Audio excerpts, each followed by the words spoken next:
And here are who will be running this webinar will be the Green Mountain Staff Advocates. So I would like for you to go ahead and please mute your phones until there are questions. And remember to raise your hands for questions or write a message in the text box.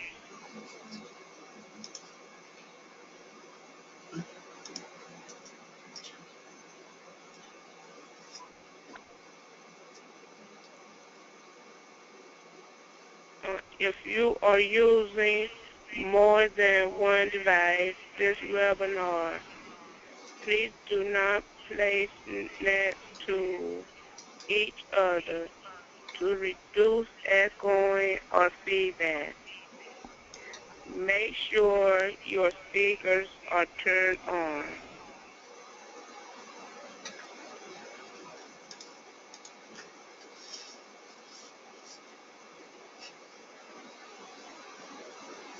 And with the purpose of this webinar, the participants will learn about recruiting youth members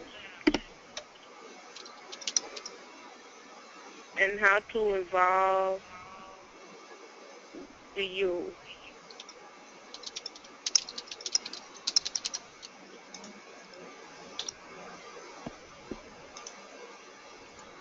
How many members do you have in your self-advocacy group? So that are one of the questions that each state will have to answer. It could be less than 10, 10 through 25, 26 to 99, or more than 100.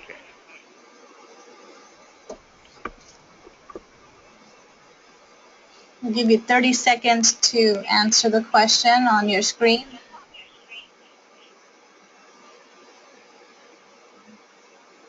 Hello.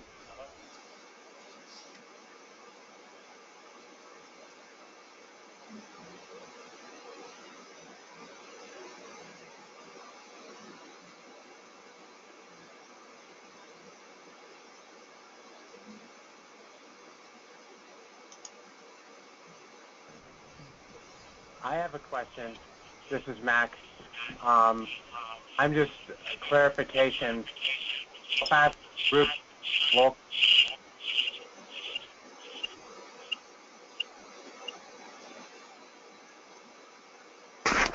Max, this is Vicki. What was your question? My question is, when you have a state self-advocacy group, the local group or statewide organization or region? This is addressing the local groups.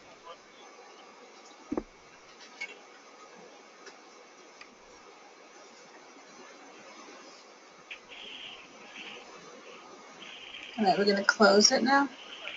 Yes.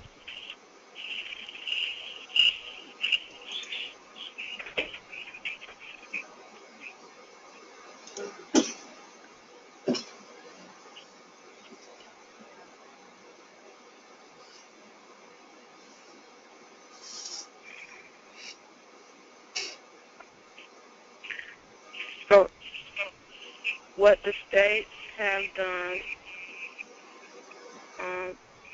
there are no states that has less than 10. There are states that 10 to 25 has 33%, 26 to 99, 33%, and more than 100, 33%.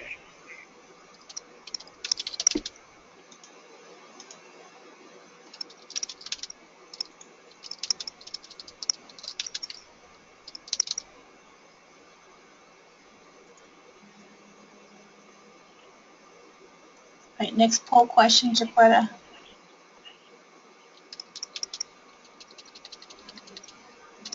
Do you consider your membership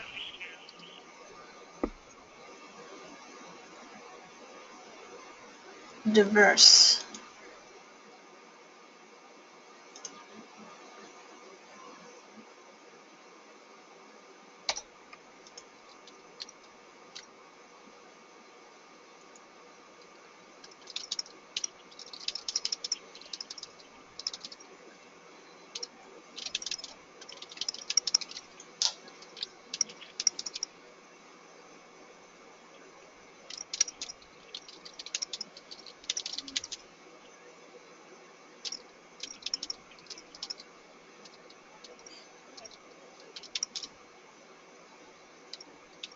It's like everybody has answered, so I'm going to close this poll question.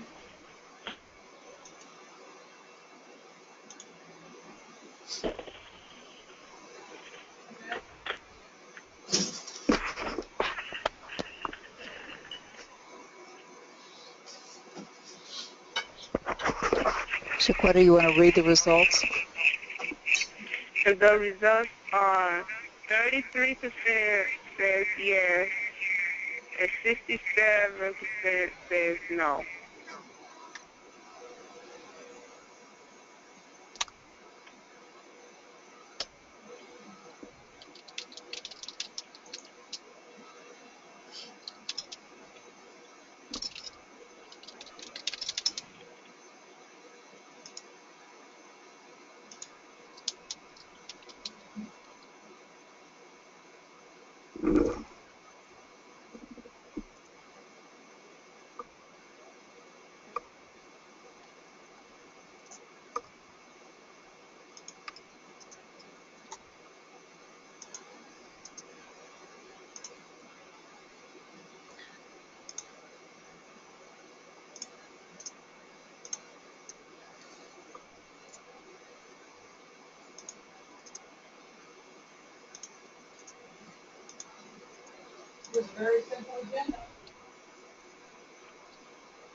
Shaquetta, you want to Yeah. introduce would you like to introduce our title of our webinar and turn it over to Green Mountain Self-Advocates?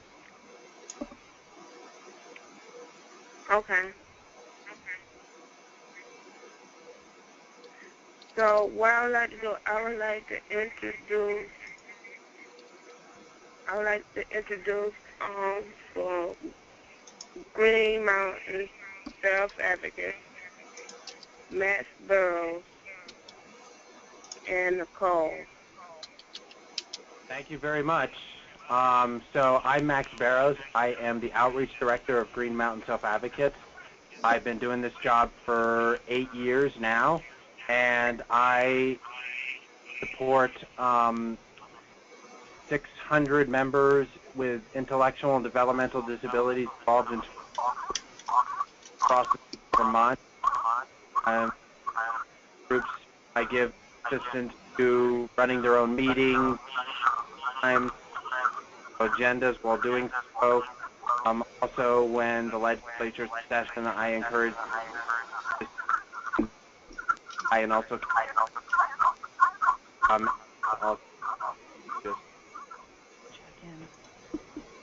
So this is Karen Topper. I also work in. Sound okay?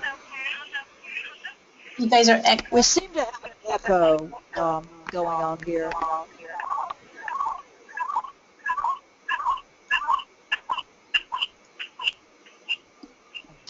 Can everybody make sure they're muted and they don't have too many devices turned on next to each other?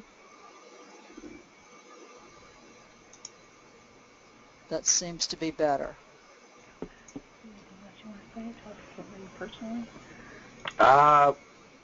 Okay, well, getting back to my introduction, sorry about that. I guess leaving it off to where, I said legislature, I support people to come to the State House and, testify and also make appointments with the legislators to speak up on what matters to them and any decisions that may or will impact their lives. We also, just do a lot of, trainings around the state to, agency staff and providers, and, encourage students and train students with disabilities transitioning from high school into adulthood, what self-advocacy is, how to get involved, and even to speak up at an early age. And something personal about myself. Let's see, I like extreme weather, and I like to travel, and I just am a people person who likes to meet people and just, have a good time. Nice introduction, Max. Hello, this is Nicole, Advocacy Director, Green Mountain Self Advocates, also known as the Budget Watchdog, Guardian of Inclusion.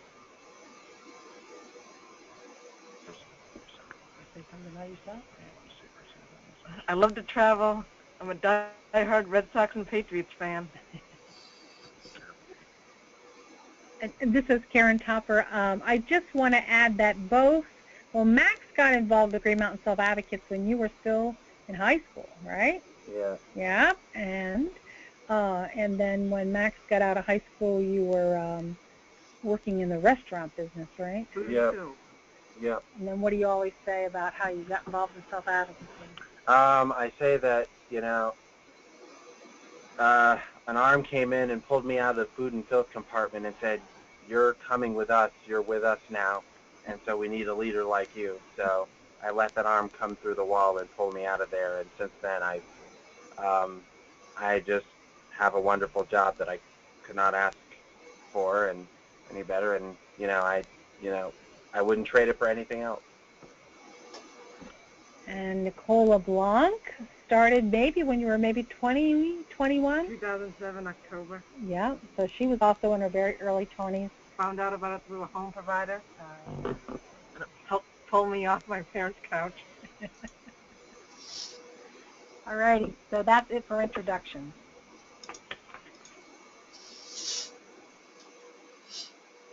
So, diving in here, my first question to all of you is, what messages did you hear about young people when you were growing up?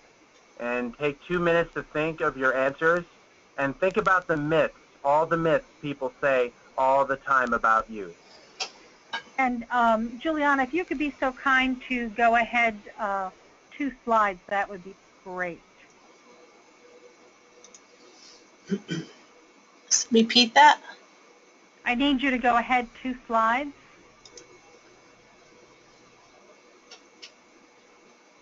Can you change the slide? Is that right? Nope. No, change it. Move it 2 slides, Juliana. Move it up 2. Yes, move it up.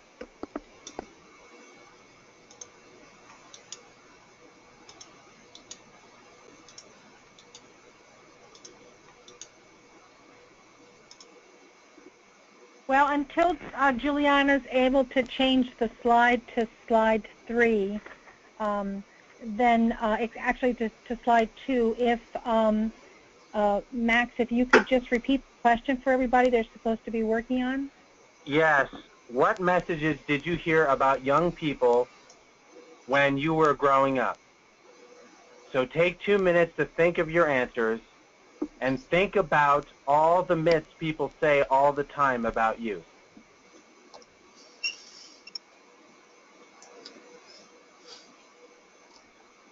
Am I on the right slide? No. No. You're still just on the first slide.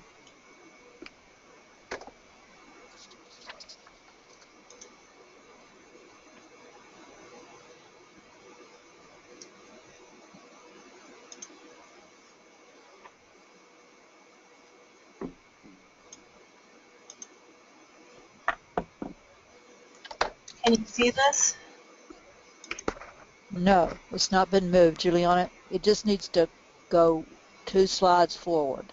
Hmm. There seems to be something not quite working correctly.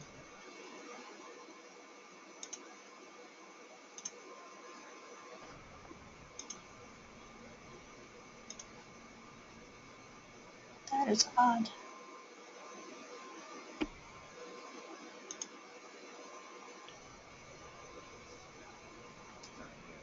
No, I just thought maybe I'd try, just in case.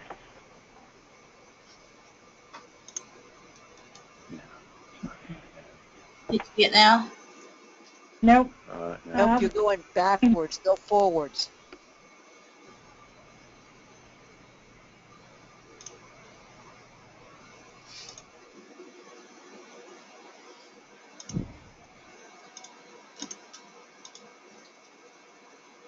There you go. Yes. All right.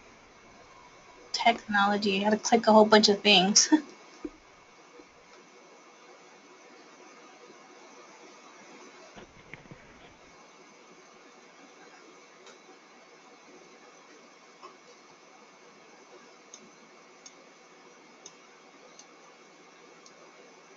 Is that our 2 minutes now?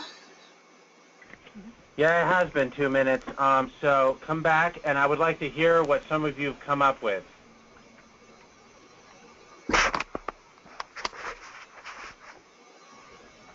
Unmute people so they can speak. Let's hear from.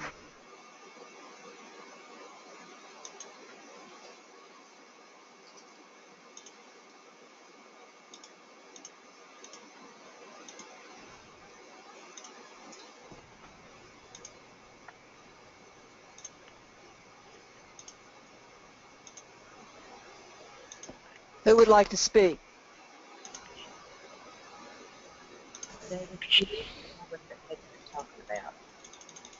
All right, folks.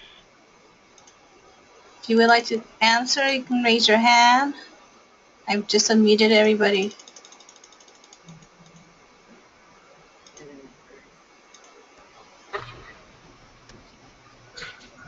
What messages did you hear about young people when you were growing up? Oh, I got Richard. Okay, Richard. Hey, good afternoon, everybody. I heard that they are radical and that they are destructive and they don't always have it all together. Good one. Or bad one it is, as it may be. Yes. Good one on your part in terms of, Remember. presenting that. Anyone else?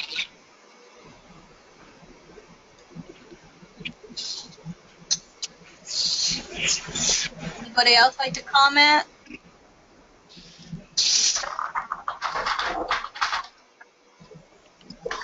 That might be it, Max. Okay. So here are some that we came up with. Myths of what we've heard about young people. Young people are friendly. Sometimes they are bullied. They are immature, not aware of the world, need people to take care of them, in other words, needy. We could not do anything. They are slackers. They are open to change. Youth are powerful, but they don't have enough life experience. They're not taken seriously. Next slide. So beware, these old messages can get in our way when we are trying to talk with young people. It is very important to replace these negative messages with positive messages about youth. So the point of that exercise is if as you're growing up you hear all these negative messages about young people, then when you go into a high school or you start talking to young people maybe at your church or in your town, sometimes those old messages are floating around in your head. And so you need to make sure that you are getting rid of all those negative messages and don't listen to them, and so you can really give the young person a chance when you first get involved with them. Next slide. So here are some suggestions to think about. Make decisions based on a person's experience.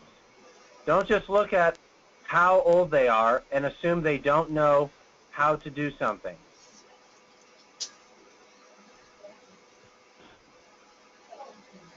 Avoid Listen. Listen to how you are talking to youth and make sure it does not sound like you are talking to them like a kid. Don't guess what you think they know. Instead, take the time to explain information to them. Try not to make jokes about being young, like you're still a little wet behind the ears. When you grow up, you'll understand. It's just a phrase. You'll grow out of it. I like that saying.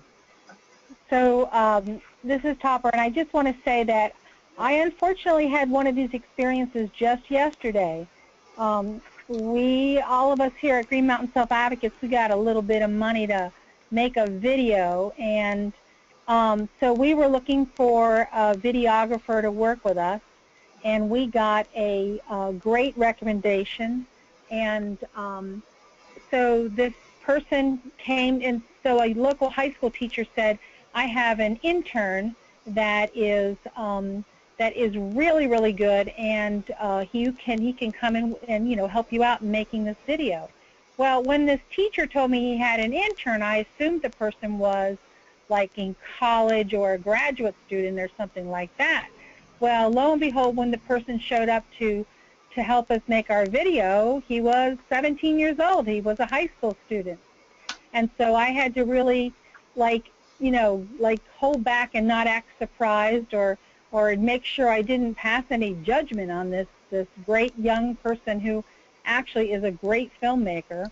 And so I just put it out there that it's just kind of a natural thing sometimes when you start working, especially if you're older, a person like I am, you start working with youth, you have to be careful that you don't start making judgments about the fact that they're too young and think they don't know anything. Now, they may not know a lot of stuff, but don't base it on looking at them and make an assumption. You want to give them a chance and base your decisions on what their experience is.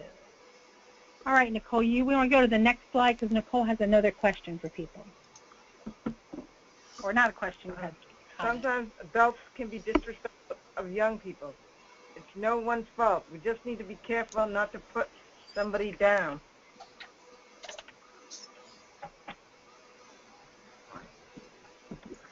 Next slide. All right. So,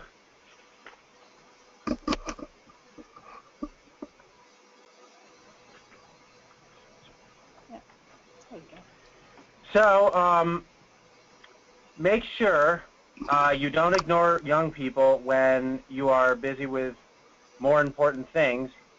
Don't use advocacy words that is unfamiliar to young people. Remember, use words everyone can understand. In your group, don't just ask young people to handle only small or not so important jobs. Try not to be surprised when young people say something intelligent, when they are dressed nicely, or when they are well organized. Now you have a question. So, next slide. Second question is, what attracted you to get involved in self-advocacy? So please take 2 minutes to think of your answer. I'll repeat, what attracted you to get involved in self-advocacy? 2 minutes.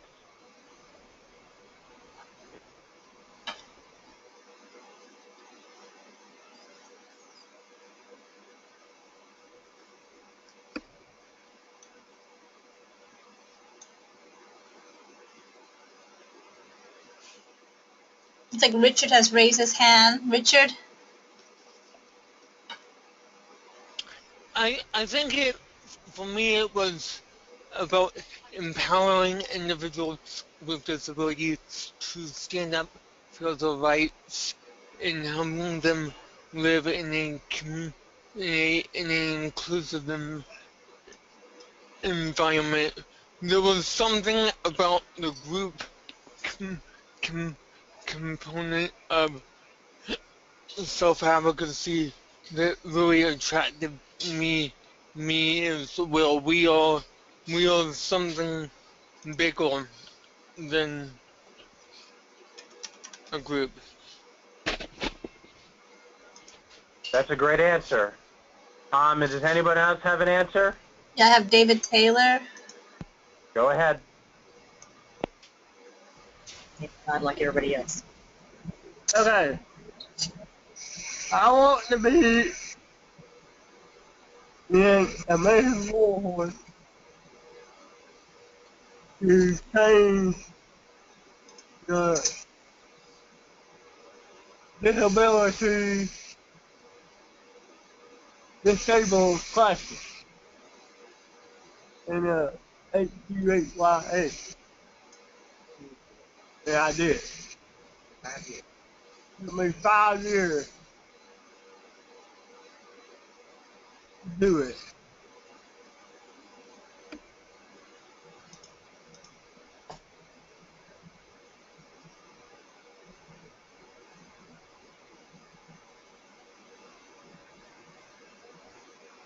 Is that it, David?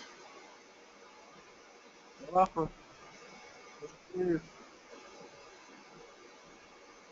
All right. Looks like we have Arizona wants to speak. Arizona Jenkins. Go ahead, Arizona. Really? Yes. I always wanted to be a good advocate because I always wanted to help people with because my mom taught me to always stand up for like other people and to develop the other one always help those in need.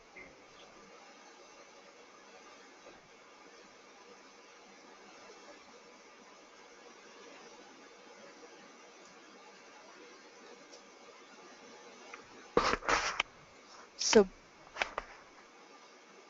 Arizona, could you repeat that one more time?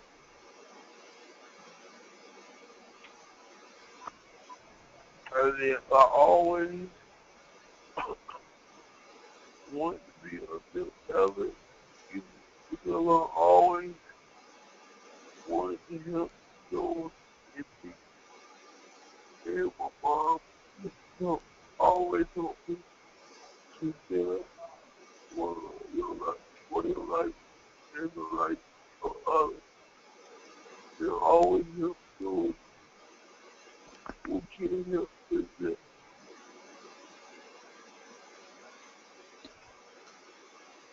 So, You get that?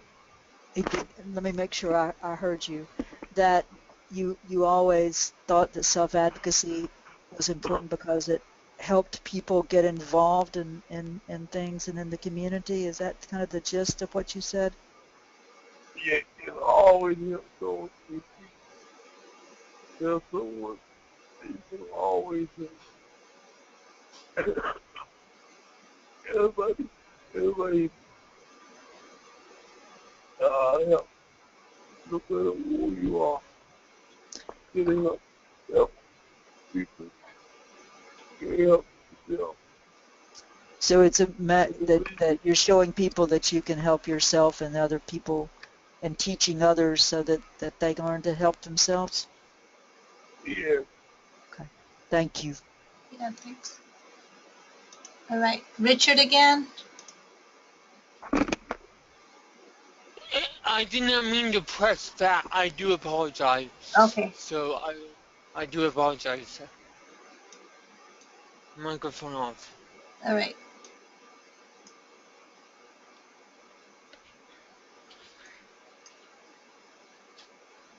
Do we have anybody else that would like to comment? Let me unmute again.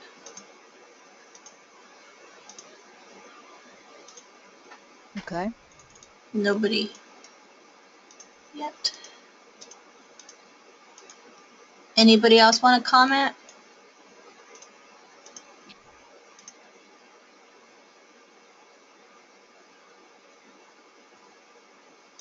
Nope.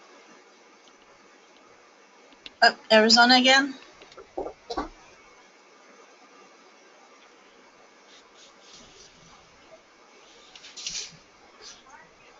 All right, nobody, Max, we're done with this All one. right, Max. Nicole.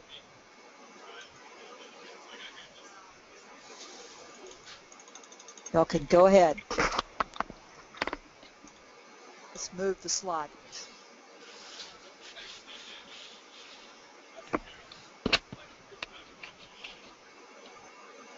Going to the State House to change laws and improve our future. And it is a place where we can make friends, especially if you didn't have friends in high school. It is political. I learned about it from support staff the first time. Went to a local group. I thought, oh, cool, I can have friends my own age. I found friends who accept me. The first time I went to a regional conference, it got me involved in the local group. I enjoyed the social aspect, and I was searching for answers and resources.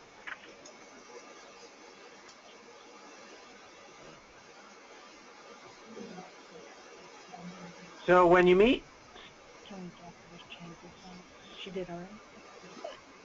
She did. So when you meet with students, begin by asking them what they think self-advocacy is. Get their perspective first. This gets them thinking. Compare their answers with your thoughts. Ask them what they think when they hear the words independent living. Compare their ideas with what others have to say. Be open to new ideas. Ask students when they see themselves beyond high school. Keep in mind, this may be a hard question to be asked.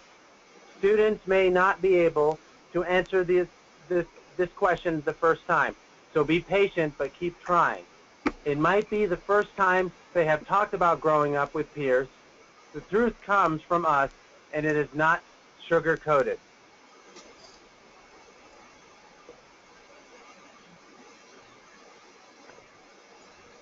Slide change, please.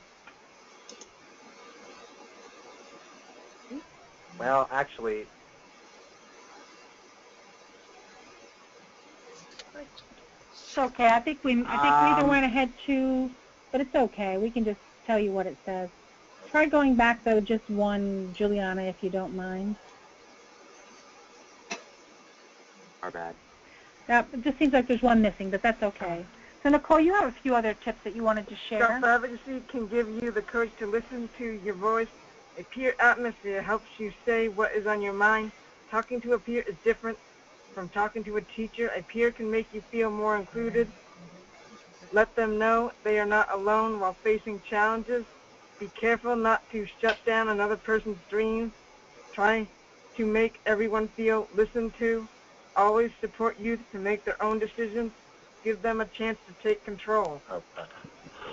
So I'm going to give you a little story here that was kind of not a good story. I won't name the organization, but there was another advocacy organization in Vermont who decided that they wanted to do some work with youth in high school. And, you know, that's something that we've been doing for many, many years. And so all of a sudden we got these panic calls from some of the teachers saying, oh, no, you guys got to get over here. This is a real disaster. And what happened was that some of the other people that came in, like I said, I'm going to be nice and not name the other organization, although the other people were people with disabilities. They came in, and when they were working with people trying to help them pick their goals, they they picked the goals for the students. So they talked to them all about picking goals, and then they made the judgment that the students weren't smart enough to pick their own. So when they came back, they literally had picked the goals for each of the people themselves. So so anyways, we were, you know, went in and kind of, I mean, I don't want to make us to be like the big heroes here. We really aren't, but we make mistakes every day. But boy, that was quite the story, and it took us a while for the students in that school to even really want to hang out with Max and Nicole and Sterling and other people in our organization, because they just saw adults as, even adults with disabilities, as people they were going to try to tell them what to do. So anyways, just want to share that story there. All right. Next slide. Next slide.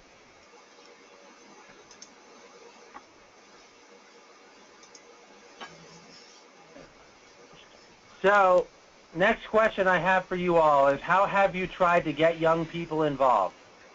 So again, take 2 minutes and come up with a good answer. So again, how have you tried to get young people involved? 2 minutes.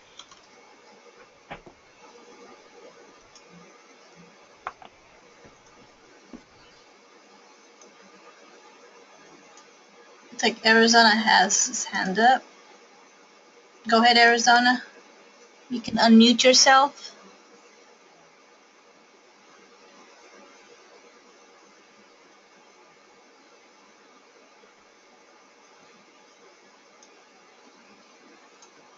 Hello? Yeah, there you go. The best way to do that is the word about you have to go out and talk to let them know who you are, let them know what you stand for, and you have to be a leader. Look, when you be a leader, people watch what you do. And what they see you do is the right thing, and do what you want to do, what you do. That is the best. So you will start at an early age. Let them know that they are somebody, and that they can be a business.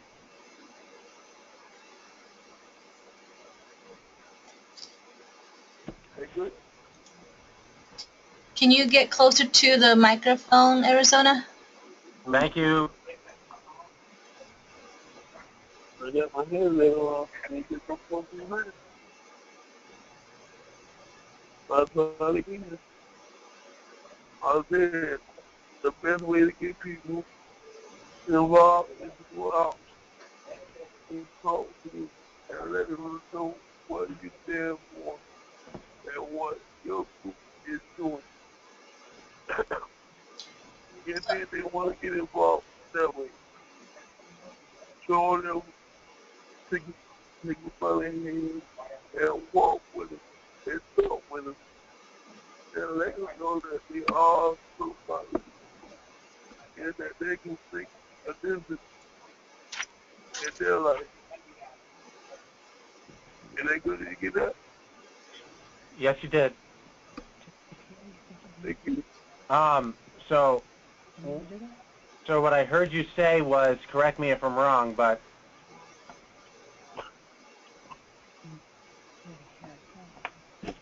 I'm here asking the question, right, Arizona?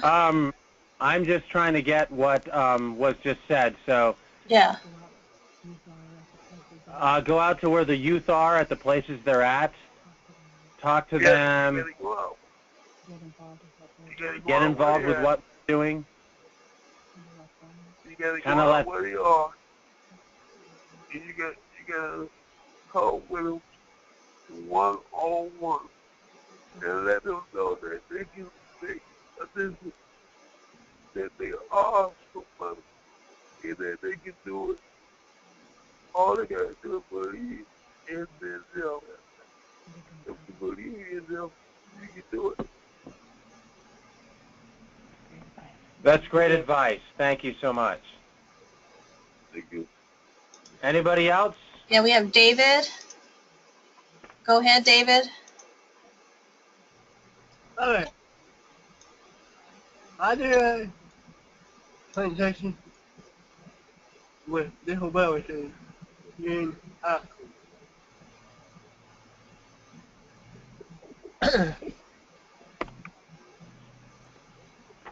Tell them about the work.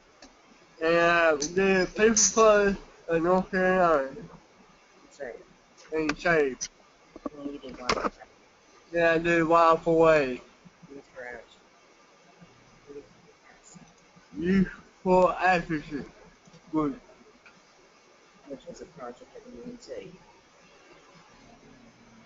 Project UNC. Project UNC.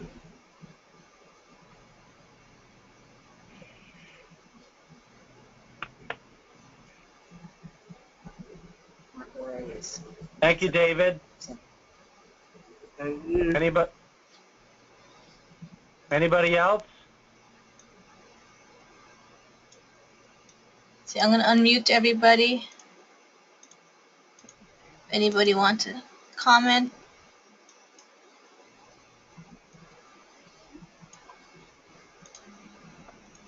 Anybody else?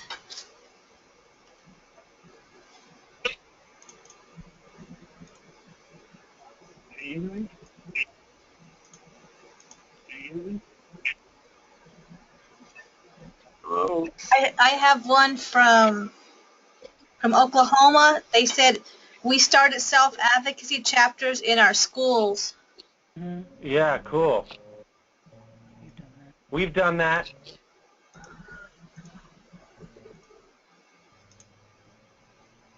You want to go share some of your examples? Max, you want to share some of your examples? Sure. I think I will share some of my examples unless anyone else has anything to say on this question.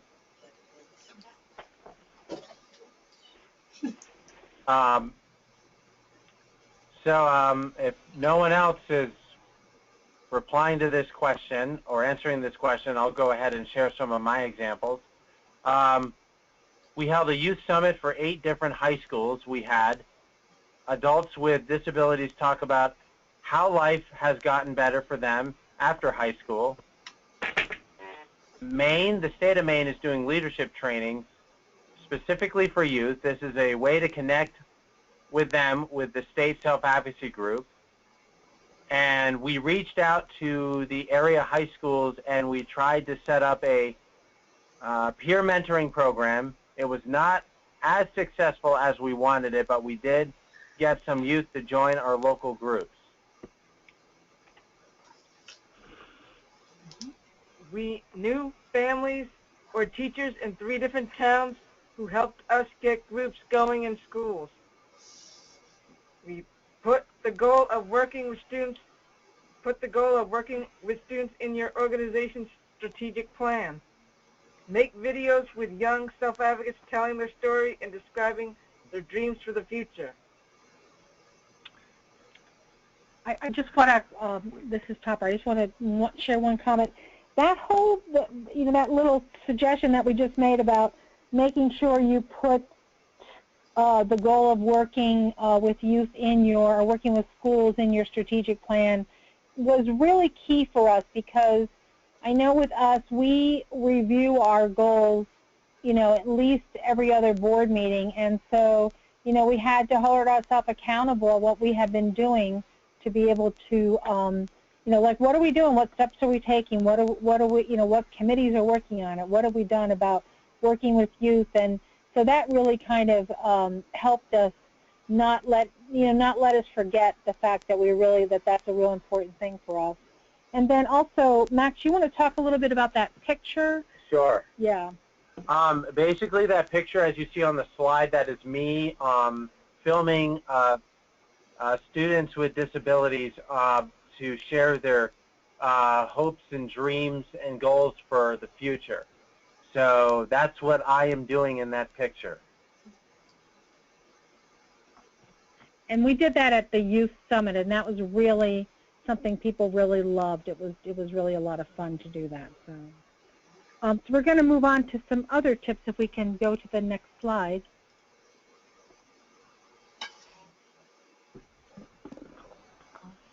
Do not judge students.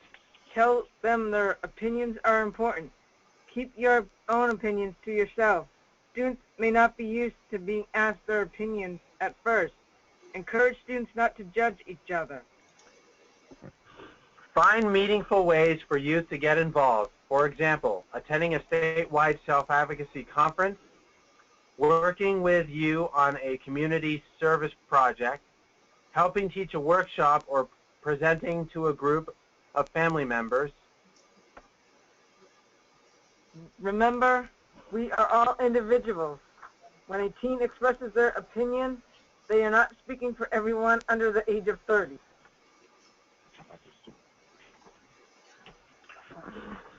Make the next slide if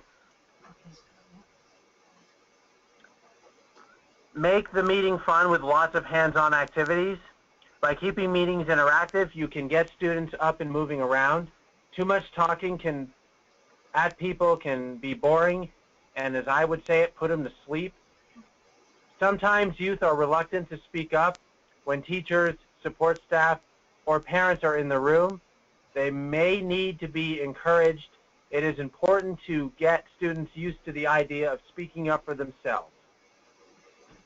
And before we move on to the next question, we're going to ask you, I'm going to ask Max if he wouldn't mind talking a little bit about the Youth Congress.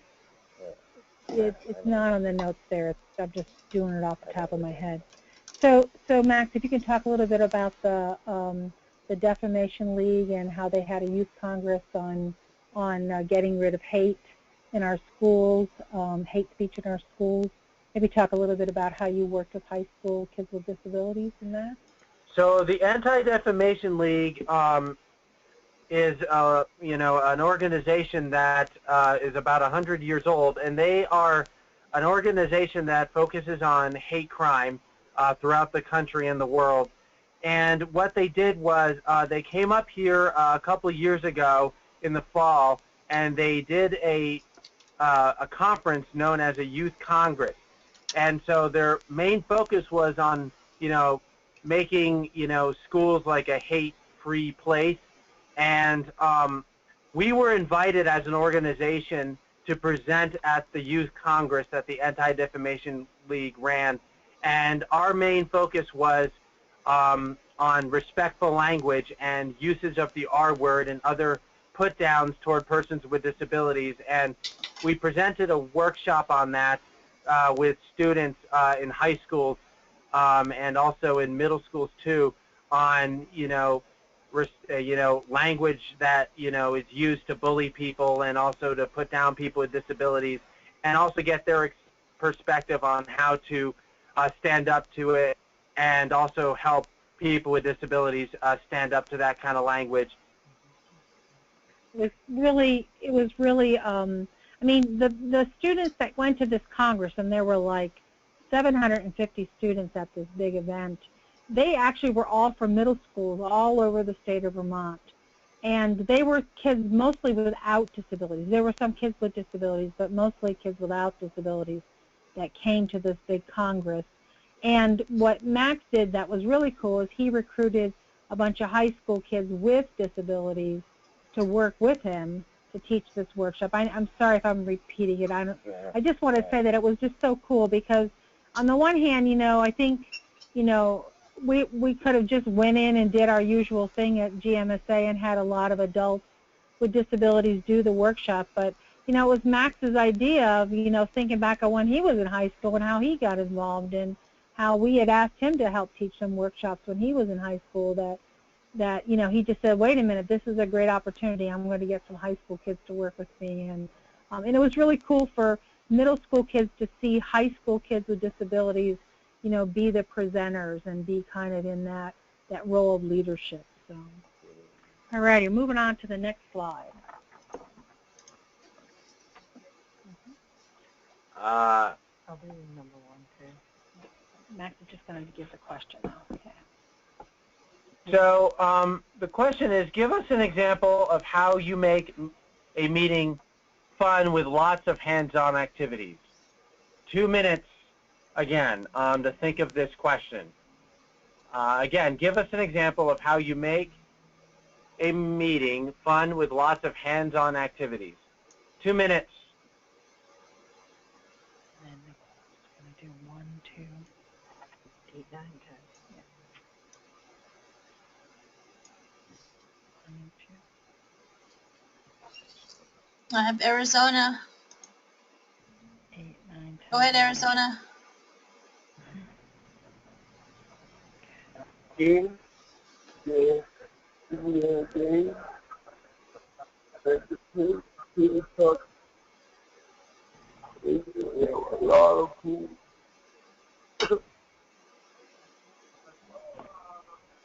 Did you get that? Don't get on time.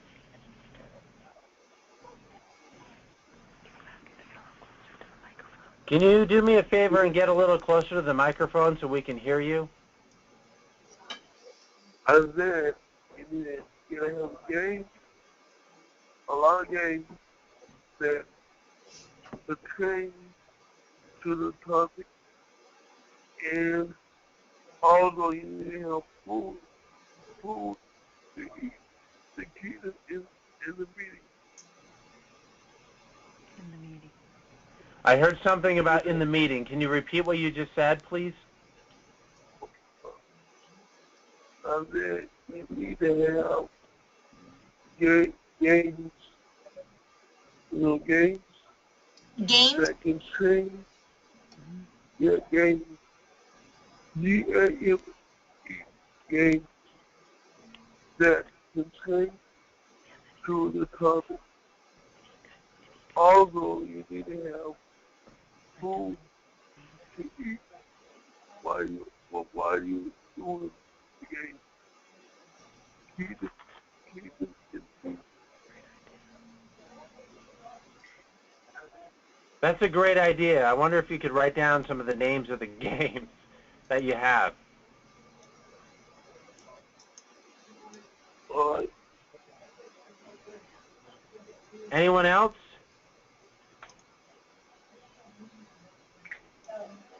No one hasn't raised their hands yet. Let me unmute.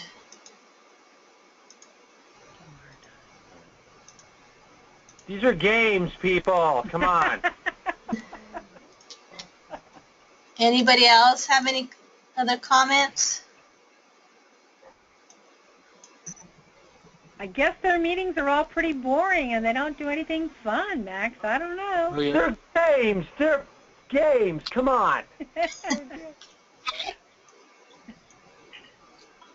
Anybody? Steve? Don't be shy. I'll have to come down there and teach them how to have some fun in the South. They're all serious. Nobody? All right, good. Okay.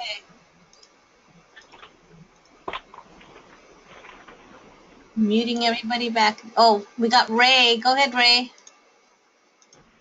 Can you hear me? Yes. Yeah. Oh, okay, cool. Hi, everybody. I'm Ray. I'm with the DD Council in South Carolina. So it's been great listening to all y'all. One of a really successful icebreaker activities that I occasionally do in meetings that I lead is called Connections. And so there will be the leader, and the first person will say their name and where they're from and where they went to school, and they just keep talking about themselves until someone else hears something similar, and then they say, or they stand up, or they raise their hand and they say, connection, and then it continues with everybody else until it's all finished. Cool. Nice. Thank you, Ray. The answers we have are having speakers get the crowd rowdy. Like, doing chants like 1, 2, 3, what do we want? Civil rights, when do we want it? Now. Bringing food to meetings. Yum. That makes a larger attendance. Having an icebreaker, like what was said, that gets folks up and moving. We do a workshop that teaches people how to flirt. We do an activity that includes a, quote, reverse raffle. Do team building activities that do not require people to talk. They rely on moving. And pass out M&Ms, and as many as you take, you have to say that many things about yourself when you are checking in.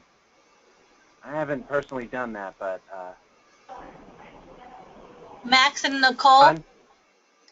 Yep. Excuse me, Max. Wait. I have Lori. I have Oh, Lori great. that said something. She said that they do a speak out bingo. Lori, do you want to talk more about that one?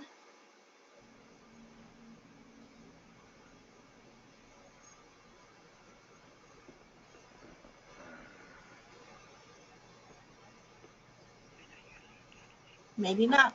But they do a speak out bingo. Well, that's a cool idea. Thanks for sharing that.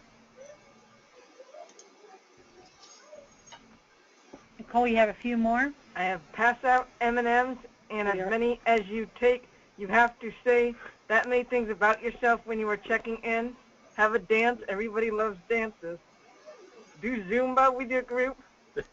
Do a skit about bullying.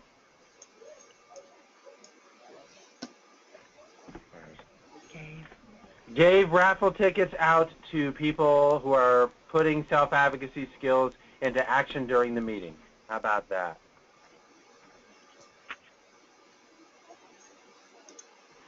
And if you came to our, we all up here in Vermont, we're part of, it's called Northeast Advocates Together. It's kind of the same way like you have our community standing strong. We have the same kind of deal up here in New England, and with New York, we have a similar kind of grant, and so we have a really fun. We love doing our icebreaker. We'll have to send you the directions for it, but it's all why we're neat. It's why, actually, Nicole says it's why we're neat. Yeah. Anyway, so the icebreaker we do is just, we have everybody stand up, and then we'll have somebody on one end of the room say, like, if you would, if you'd want true love or $1 million? Yeah, exactly. $1 million. So one person will say, if you want true love, go stand over there by Nicole, and Max will say, if you'd rather have $1 million, come over and stand by me. So we have all these different sayings that we do, and the funny part about it is that as the years go on, the list gets a little racier and racier. It's been a lot of fun. So we would love to share with OCSS, with our community standing strong.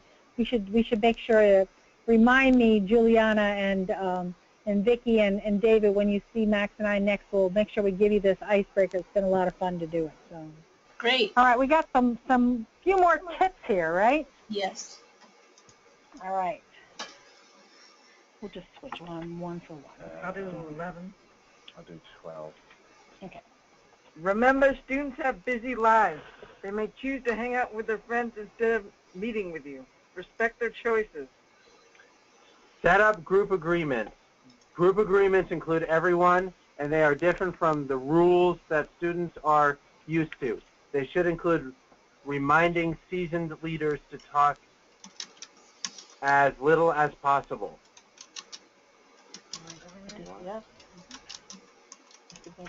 A disability rights meeting may be new to youth, so remember to take your time and not to go too fast. Next slide. Be careful not to interrupt a young person. Give them time to share their ideas. When an adult interrupts, it sometimes can shut the person down and they stop talking. It is okay to ask for clarification after they are done speaking. 15. Create an atmosphere that says it is okay to make mistakes. This can be an opportunity to introduce what we call dignity of risk, one of my values. No question is a silly question. Students can feel reluctant to ask questions with the fear of being judged. And be laid back. Listen, don't jump in with an answer. Give space for youth to come up with their own answers and ideas.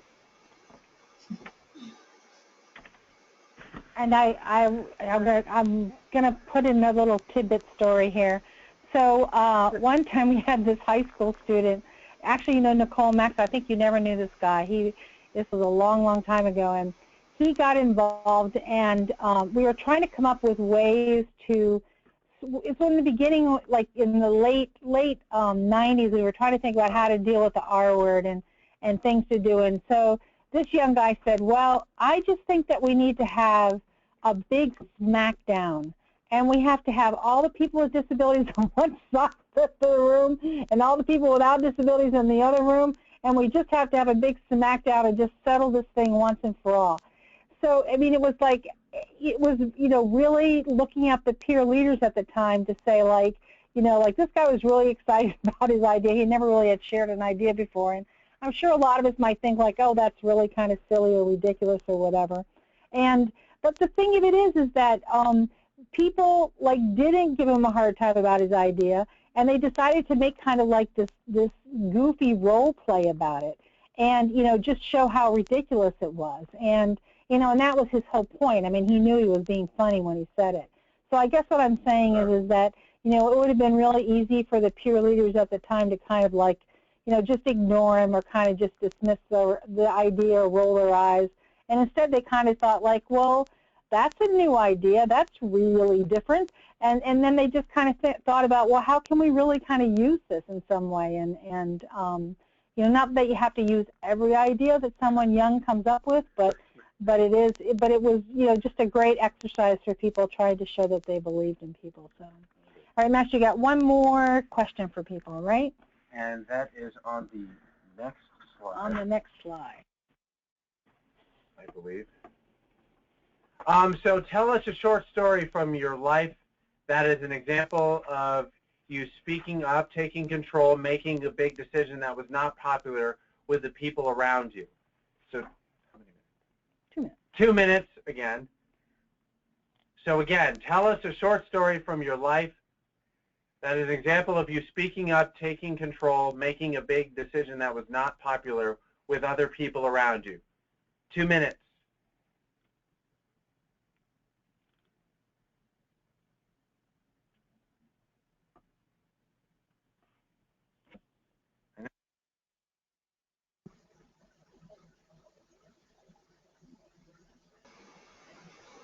I'm unmuting everybody.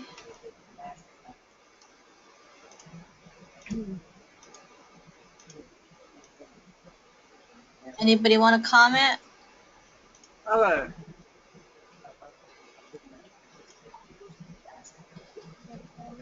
Who's speaking?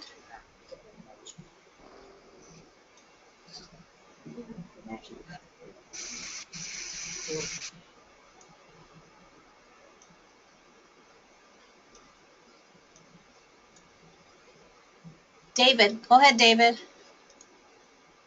Oh. I was in junior high. I was basketball.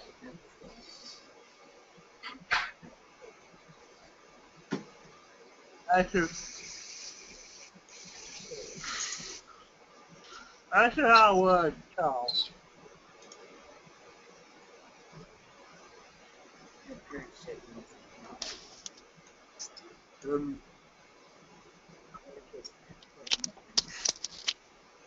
Other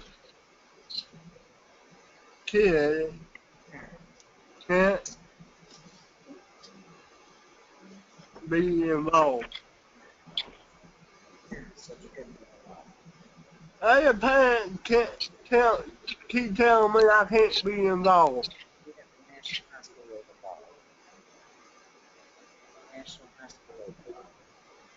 That's high school involved. He's having a bad TBI day. He was wanting to be in the after-school program that they had. It was not like he was playing JV or anything. It was just an after-school program, kind of like a rec center in a rural area. And they told him once he got to junior high, he couldn't do it anymore, and he could there with the other kids because the parents were competitive. And he went to UVA Medical Center and talked to them there, and UVA got him in touch with the National High School League, who came back and said he absolutely could be involved. There was some jump shot thing that he could do, but he could sit on the sidelines with all the other players in uniform. It was not a popular thing with the parents. All right. Well, thanks for sharing that. Anybody else? Anybody? Hello? Chiquetta? Yes, can you hear me? Yes, go ahead. It's just a short story that how I was in school and that how I had always want to go ahead and participate whatever they have going on. But when I But when it always end up coming around, it says that I cannot go ahead and participate because that how I was too slow at it that by me learning. So really, I always end up having someone picking or either teasing, calling me names, and that's why I always end up having someone to go ahead and trying to take advantage of me, taking advantage of my life. So really, I always end up going having someone trying to go ahead and take control of my life, and that is really the story that really had got me what had gotten me by me speaking up, by me taking control. Okay. Thanks, Shaquetta. That's a great story. That's great. Well done. We miss you, Shaquetta. We want you to hang out with us for a month. Everyone in Vermont got to hear wonderful stories from Shaquetta. I'm alive. I feel good. I love that. I have a comment from Arizona. He said, sometimes I get some bus drivers that don't know where they are going, so when I tell them how to go, they don't like it. Oh.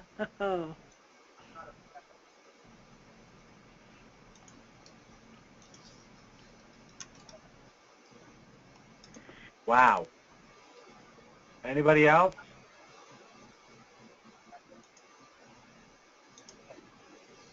Don't have anybody else. Well, we're gonna end this by, I hope you don't mind, we're gonna Max and I are gonna do a little role play here. We're gonna show you an activity that we do it with a lot of local groups, but we really do this a lot with high schools. And it's all about, and I'm so sorry we should have included this on our PowerPoint, but I promise you, Juliana and Shaquetta and everybody and Vicki, we can easily send you the directions how to do this.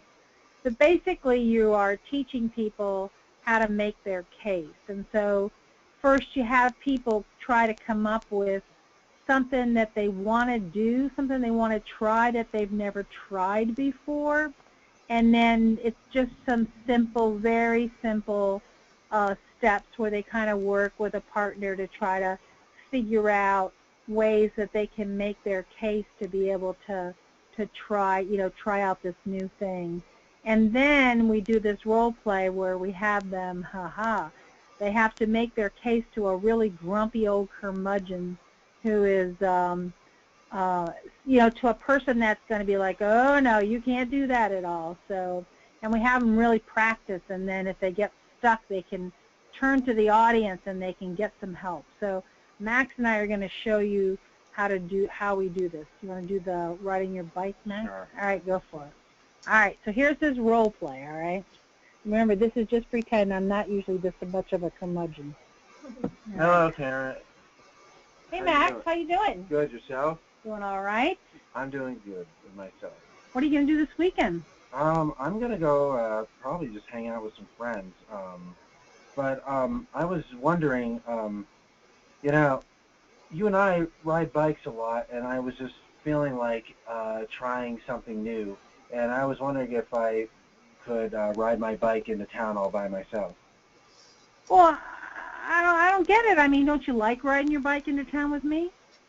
Oh, I do. Don't get me wrong, but I just think that I would be confident. I'm confident enough to ride it. I just want to give it a try on my own, see what it's like.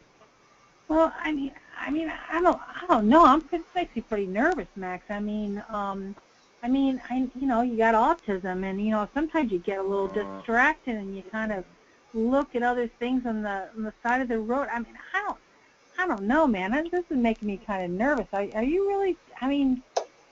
I think it's no big deal. I'll ride wherever you want to go. I'll go when you want to go. I think we have a good plan here that you can just keep riding your bike, and we can do it together, and then I could know you're safe and you're not going to be hit by any cars or anything. So let's just keep it like this for a while. Are you sure about this? I mean, do you have a cell phone with you? I mean, I mean, I could probably make a plan of, like, meeting you somewhere in town and, calling you. And, what you could do is you could probably, like, get in your car and, drive and then, like, check on me. You'll see me, like, probably on the side of the road, pretty much just chugging along. But I do have a cell phone in case anything happens. I mean, they do have those. Unlike You're right. the olden days. You're right. Unlike the olden days, I do have a cell phone, and you could call me. But I mean, do you even know the rules about riding a bike? A helmet? Yeah, I always wear a helmet. You always wear a helmet? All right. I mean, but what about, do you know the rules about riding a bike? I mean, like, how to make a turn and stuff like that? Yeah, I mean, I do, like, when I ride in traffic, I point the finger left if I'm turning left, and I point the finger right when I'm turning right. And, I've done that before, and, when I ride in traffic, I, kind of go the same, speed as the cars, and, whenever there's an emergency vehicle behind me, I always hear it because I'm very sensitive to emergency sounds, and I can see it and hear it, and I pull off to the side of the road and stuff like that. I just want to make one thing, though, is, like, I understand you're worried about me, but, you know that I wear a helmet because you've rode with me a bunch of times. Why don't you ever think about some of my siblings who have not worn their helmets, and they've ridden their bikes all by themselves to town and back without anything on. Mm-hmm. To be honest with you, I'm more worried about them than I am myself. Mm-hmm. Because sometimes they ride in the middle of the night. Mm-hmm. They've done that because they don't have a vehicle to drive, but they don't wear anything, and they don't have cell phones. All right. Are you trying to change the subject to convince me to do this? I'm trying to tell you that I am... To relax and pretty much... loosen the reins.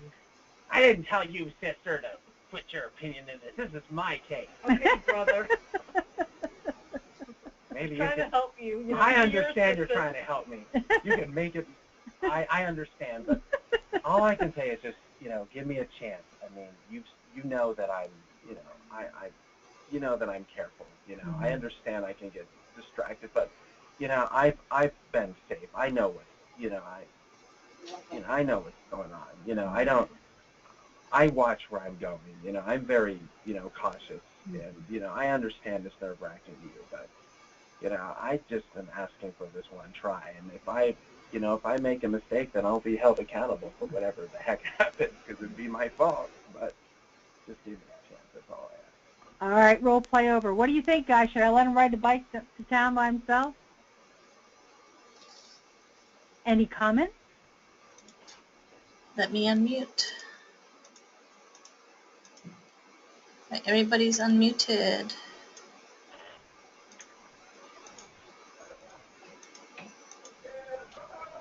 Any comments, anybody? What do you think? Why should I let him ride? I have a comment. Okay, go for it. I think that you should go ahead and go ahead and ride because that he have a helmet and that he has cell phone and that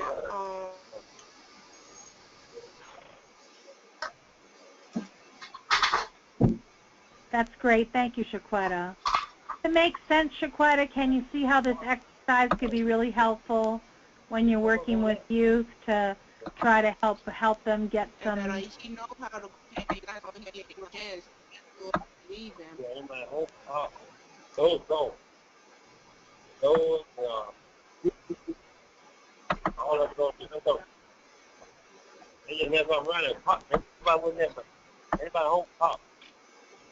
Arizona saying something, or Steve?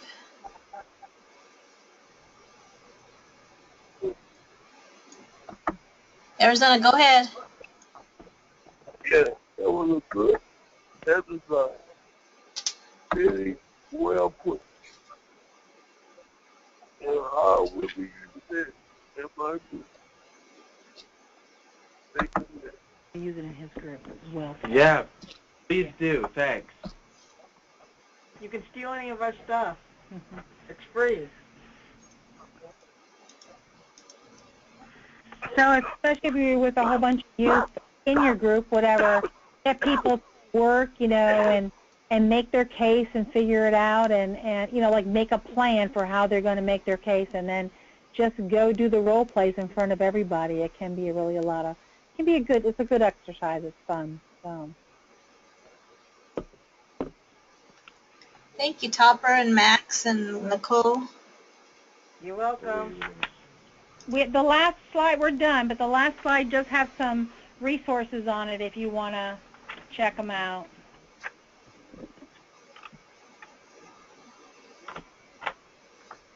And yeah, Max and Nicole, anything else you want to say? I mean, it's important to get involved with the youth, right? I think that in closing, I would really take our information in consideration, and really, I think it's important to get youth involved, and I hope this information on this webinar really helps you. Thanks so much. And it goes a long way towards helping our movement be sustainable. You know, beyond the veterans. Okay. When I say veterans, I mean people that have been 10, 20, 30 years in this business. Okay, I see. All right, we're turning it back over to you, Juliana. Thank you for this opportunity. Thank you, Shaquetta. Thank you, Vicki. Thank you, our community standing strong. Nice to hear from y'all.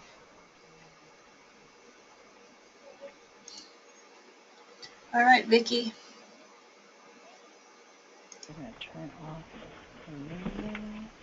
Oh, it's your husband. Okay. Are you on, Vicki? Hey, you can do whatever. Yeah. You know me, I don't care. You can do whatever. What I want to say is that Vicki, are you available?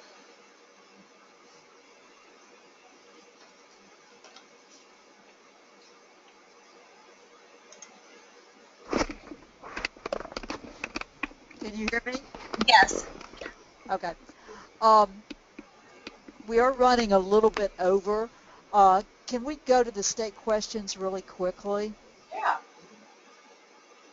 I'm just going to ask a couple of questions, and I'm going to give each state like 1 minute to respond. So I know Alabama is not with us today because they are in a meeting in Mobile. So I'm going to answer some of the questions. I don't know all the answers to these. I'm not sure how many members they have under the age of 24 or between the ages of 25 and 30. They do have a youth recruitment plan. And they have a grant actually from the DD Council to begin trying to work with youth around general rights issues and leadership training. And they are planning a youth summit this year. So that's basically the answer for Alabama. If we could just very briefly hear from Arkansas, if Arkansas is still with us, just any the answers to some of these questions. If you don't know them, just say it. So do we still have Eric or Glenn with us? We have Tiffany and Emma. Oh, no, sorry, not. Tiffany and Emma's Tennessee. No, we don't have anybody from Tennessee or from Arkansas. Tiffany is? No, we don't have anybody from Arkansas. Okay. Oh, I thought Eric was in there earlier. Let's then go on to Georgia. We have Renita, and is Teresa with us? I just have Renita on. Renita, can you unmute?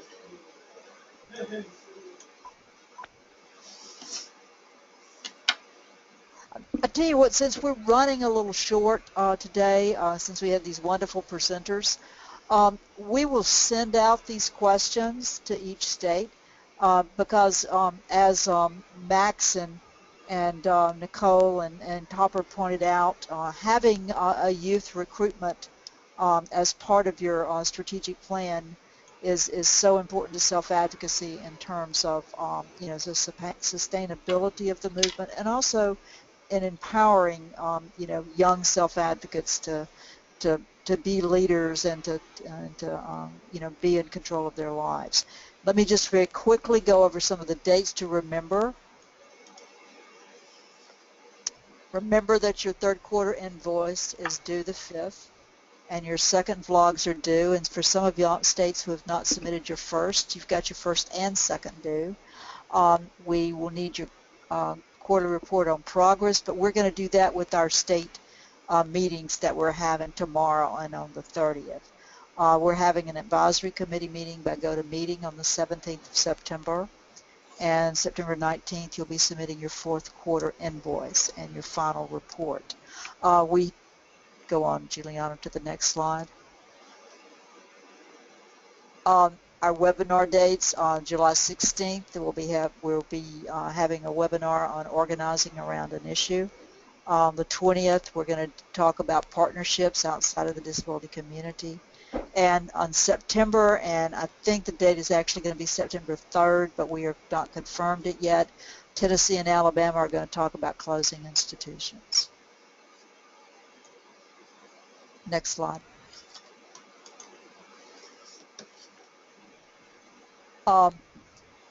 We would like to thank you and on the part of our community standing strong, and would also like to mention that we are actively having some discussions with the state of Mississippi so that they may join our community standing strong. But again, thank you, and we will be sending out the questions that we didn't get an opportunity to talk about on this webinar to each state, and your state will be having further conversations with each state, some tomorrow and some on June 30th. Again, thank you, and we're going to sign off.